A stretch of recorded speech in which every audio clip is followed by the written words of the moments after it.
We have been studying on the one hand atomic orbitals, and on the other hand the theory of the chemical bond. And now we will begin to unite these two portions of the course, and we will do that using the theory of molecular orbitals. And molecular orbitals are abbreviated MOs. In molecules, there are atoms, and the atomic orbitals in molecules combine to make molecular orbitals, a theory that was first created by Robert Mulliken and Friedrich Hund of Hundsruhe. I met Professor Mulliken when I was a first year graduate student, and in the last year of his life, I was cooking hot dogs for a dorm picnic at the University of Chicago, and there was a very old, very raggedy old man who was walking by, and he looked sad. And it was Robert Mulliken, and I offered him a hot dog, and he really perked up, and he took the hot dog, and we got to talking, and he found out that he found out that I was a graduate student, and Mulliken was thinking I was some kind of great guy, because I'm just giving hot dogs to disheveled old men, and I was feeling terrible because I had only given him the hot dog, I'm sure, because I recognized who he was, and finally he got to the point that he was inviting me to his office, and he said, and he very very coyly, oh, he has an office in the chemistry building. He knew I was a chemistry student. Should I have told Professor Mulliken that I actually knew who he was? Put it in chat. Anyhow, I was feeling so embarrassed because I was coming, it was obvious that Robert Mulliken thought I was a much better person than I was. And I did mention it, and he became very dejected again, and he walked away. And I never saw him again. Okay, this is their theory. It's a theory that will rely on orthogonality. And orthogonality, it's a big word, but it's not going to be that bad. And it look a little bit bad here because there's going to be equations. But orthogonality first is a consequence of Heisenberg and Schrodinger's quantum theory, and it's the principle by which orbitals mix.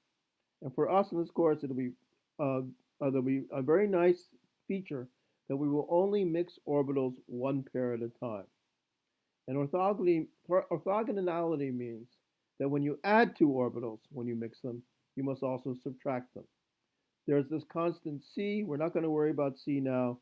So in this lecture, c equals 1.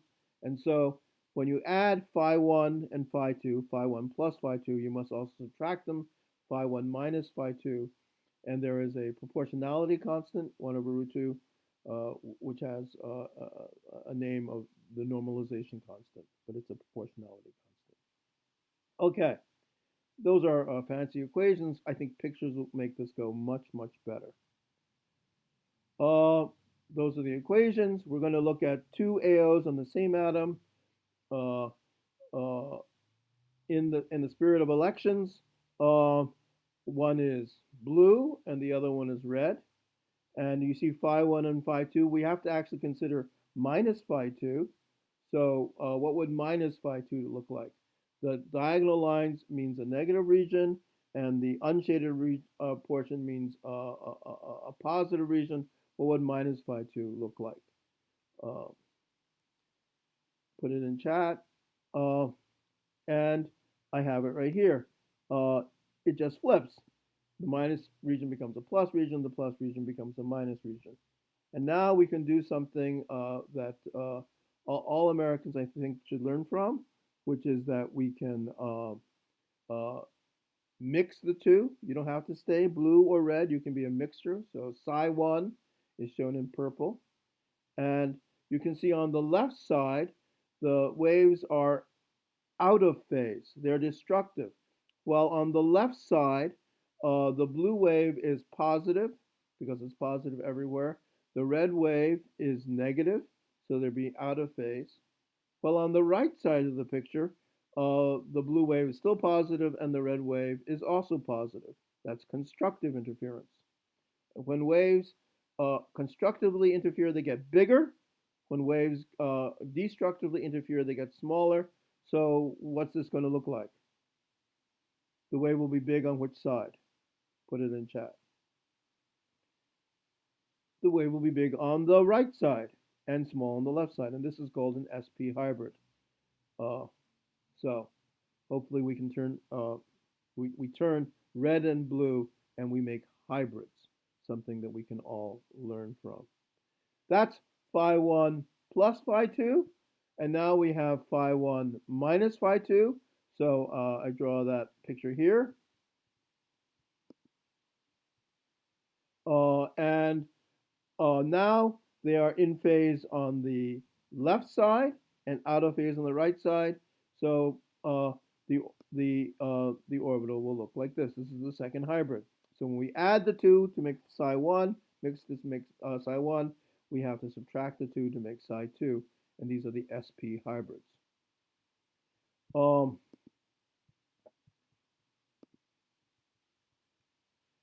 One more case. We'll look at two AOs on neighboring atoms. And I'm choosing, again, red and blue, an s orbital on one side of phi 1, an s orbital on the other side, phi 2. And they're neighboring. They're going to have a chance to make bonds. And so what does minus phi 2 look like? Put it in chat. Well, phi 2 is positive everywhere, so minus phi 2 is negative everywhere.